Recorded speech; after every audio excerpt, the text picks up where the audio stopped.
A gente ter um sorriso bonitão assim, tem que começar lá na barriga da mãe ainda, né? Exatamente. As pessoas acham que não, que é só quando nascem os primeiros dentes, mas não.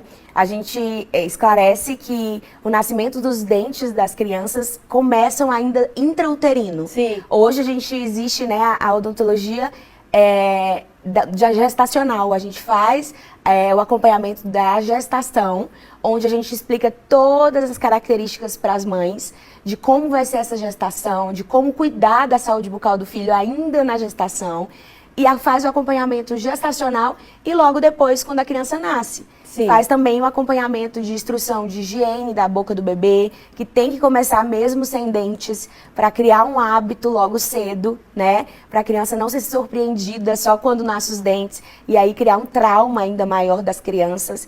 Não só por isso, mas também para uma higiene saudável. Sim. E começar a manter essa saúde bucal desde cedo, que é muito importante. Doutora, quando a gente fala da mãe, o que significa a mãe fortalecer ali a composição do feto na sua alimentação para que aquele bebê, ao nascer, tenha dentes fortes? Geralmente os hormônios da mãe aumentam muito, sim, né? E aí geralmente as mães têm gengivite gestacional, tem doenças das cavidades orais, e com isso pode afetar sim o feto, né, ainda intrauterino. Então, por isso a importância do acompanhamento gestacional da boca da mãe, para não passar infecções para o desenvolvimento dos dentes das crianças no feto, sim, né, no útero.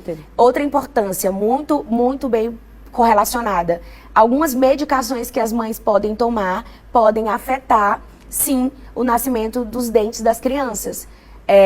No 6º mês embrionário é para ser formado o nascimento dos dentes, o osso da boca, o arco embrionário dessa região superior.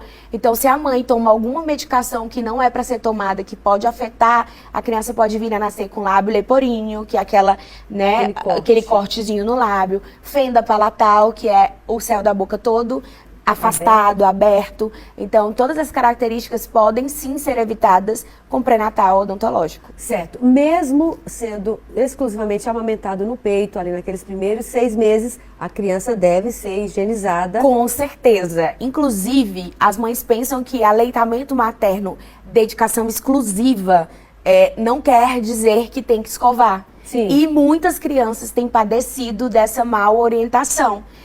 Muitas crianças ainda muito cedo tendo cárie de primeira infância, sim, que acomete principalmente esses dentinhos superiores, por falta de instrução para essas mães. Leite materno, mamães, é como qualquer outro alimento. E como qualquer outro alimento, toda vez que amamentar, deve ser higienizado, escovado. Só que aí é uma escovação sem nenhum produto. Com produtos, ainda mais quando nascem os primeiros dentes. Sim. Hoje, a Associação Brasileira de Odontopediatria nos preconiza que nasceu o primeiro dente, já tem que usar creme dental adequado.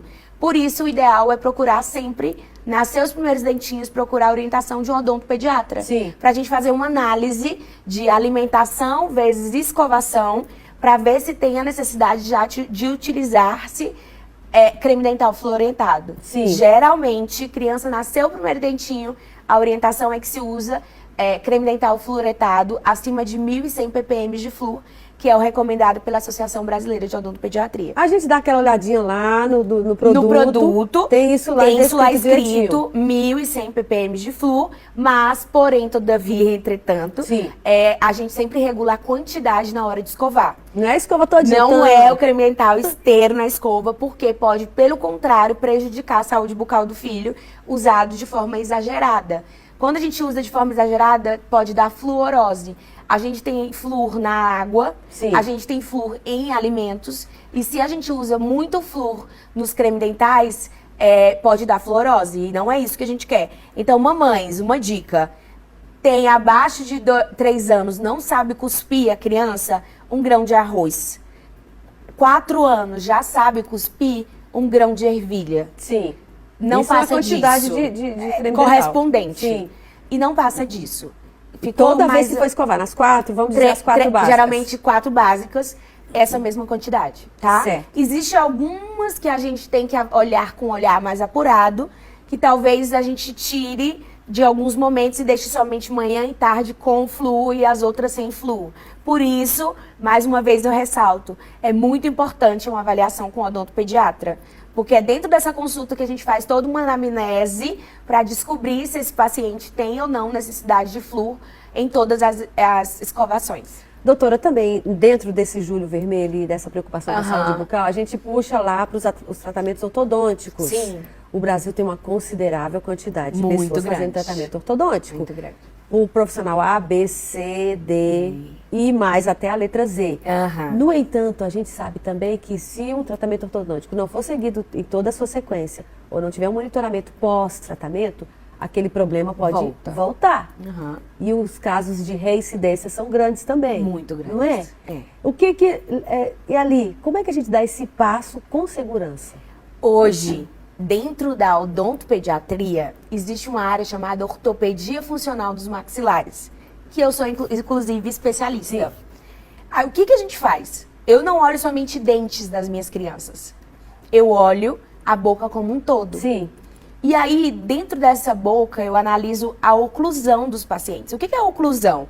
É como uma tampa e panela. Sim. A boca da gente tem que se encaixar de forma perfeita e harmônica.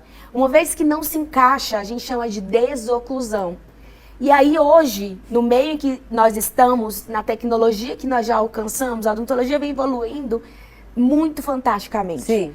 Hoje não se precisa mais esperar trocar todos os dentes para só aí ter uma intervenção. Hoje a gente pega o pico de crescimento das crianças, que é muito favorável, e modula a questão óssea, que é fantástico. Na antiguidade, não se fazia isso. E muitos adultos padeceram em utilizar aparelhos por 5, 6, 7 anos de idade. Por longos períodos. Hoje não mais. Hoje a gente tem uma intervenção precoce. 6 anos de idade tem um paciente já utilizando dispositivos para expansão óssea. O que é isso? Aqueles dentinhos que vão nascer, que não tem espaços para ele, eu já faço uma intervenção além, já vejo além do que nem conseguimos ver com exames pré, e aí a gente já vê o futuro. Sim, já tem uma probabilidade, né? De ver que aqueles dentes não vai caber naquela boca.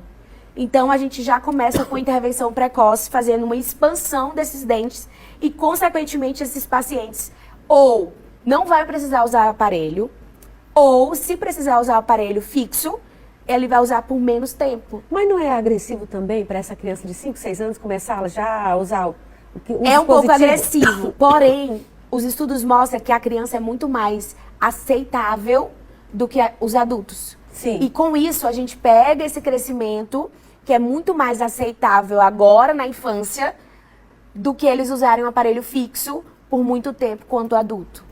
E a evolução tem sido muito boa, tá?